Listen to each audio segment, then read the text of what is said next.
I wanted to start out by saying, uh, how did you, lots of people have used different words to describe India.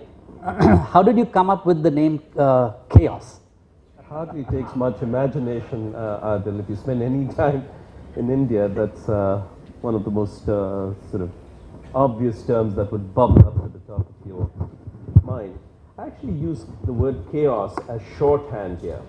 I use chaos as a shorthand for some combination of corruption, crony capitalism, bureaucracy, crazy government, uncertainty of policies, bad infrastructure. You could go on and on and on. And it's supposed to be a positive book, is it? It's a very positive. This is truly an incredibly positive book. I am an optimist.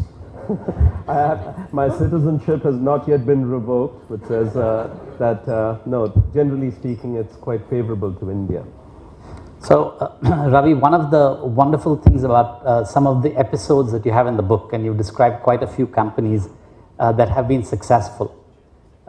Many books that have talked about companies that have been successful, those companies then typically become less successful as soon as the book is published. What's your confidence level in the examples that you've used? I think, now that, your comment explains why I had so much difficulty initially getting companies to open up and speak to me. But no, one of the interesting conclusions I came to is the thing that really differentiates the companies that have been broken through in India from those who are just muddling along is actually their software. Okay, it isn't their grand strategies and so on and so forth. It's their mindset and it's their culture that actually lends them to be successful. And what I've learned after 25 years of running companies is that's the hard stuff. So I'm fairly confident that, company fortunes may ebb and flow, and maybe Vipin will have a tough quarter, or Helio might have a tough year, or whatever. But I think this is a very durable thing. I think your panelists are very happy with that answer. Let me ask you, what precipitated your interest in writing this book? You could have written lots of books about what to do in India, about how the Indian economy can turn around, which is what lots of people are writing about. What made you write about multinational companies in India? Insanity. When people come to me now saying, hey, listen, I have a book in me, I tell them, and there it should remain. Because, this is one of the hardest things I've ever done, right? And then I find that writing the book is actually the easy part. Then you have to do all these kinds of events to get people to listen to you and read the book. No, but what prompted me was essentially I'm very, very concerned about what's happening in our country. India is actually in this wonderful position because we have population on our side, demographics on our side, etc., that most companies want to come to India. Unlike certain other countries, we don't have to go out and attract investment. We've merely got to stop frightening companies away. But in the last 4 or 5 years, I saw that we've done a pretty good job scaring foreign companies away, scaring away FDI, and it's much to our detriment. And it's actually a lose-lose situation. Companies are losing out on the opportunity that is here, which is singular, and we're losing out on job creation, investment, technology, and so forth. And while I don't know whether the government is going to get its act together anytime soon or not, I can't predict that, I certainly thought it's worth talking about the mindset that enables companies to succeed. Because in the same difficult environment, I saw a small handful of companies do spectacularly well. And I said, wow, how did they do it? And shouldn't that story be told? And it's obviously shaped by my own experiences leading to quite successful companies, but I tell it through the voices of others who've been even more so. What can you just, you highlight a few themes that you found across all these companies. Perhaps you could just quickly mention a few of those. Themes around what it takes to be successful. It takes to be successful. The single most important thing is actually just mindset. When you look at there are 4,000 foreign companies in India who participate in the market, if you will.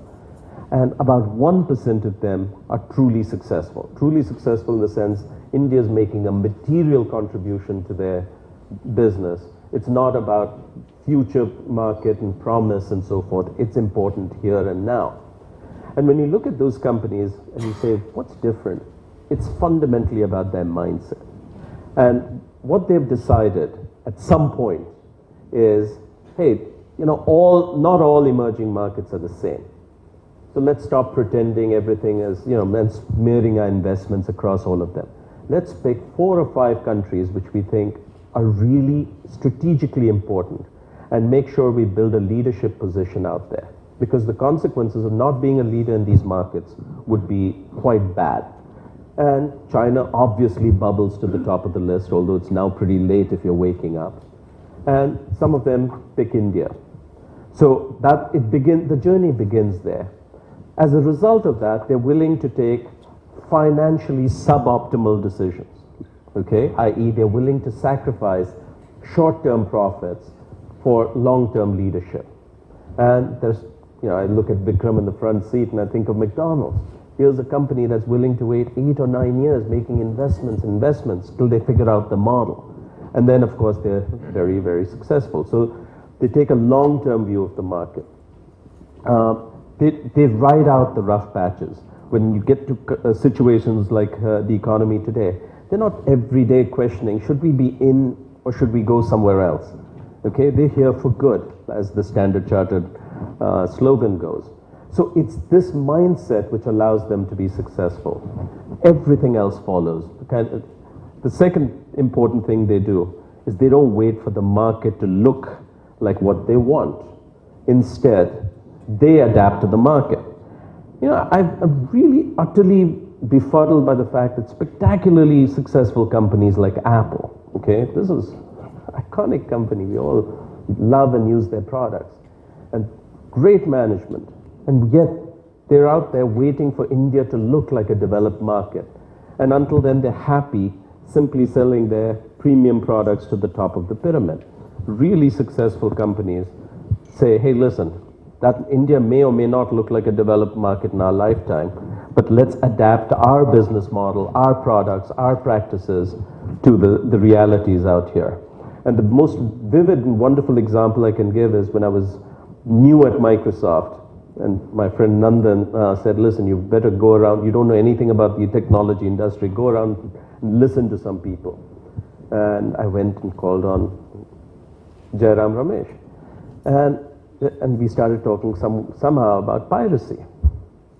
And, I made all the usual noises about enforcing copyright and all that. He said, listen, let me give you some advice. It's free, it's frank.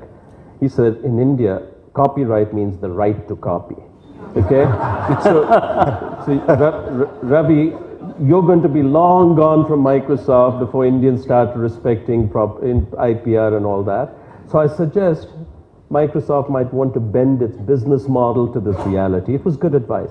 So that's another thing that companies do. I could go on, but things flow from fundamentally a long-term commitment to success.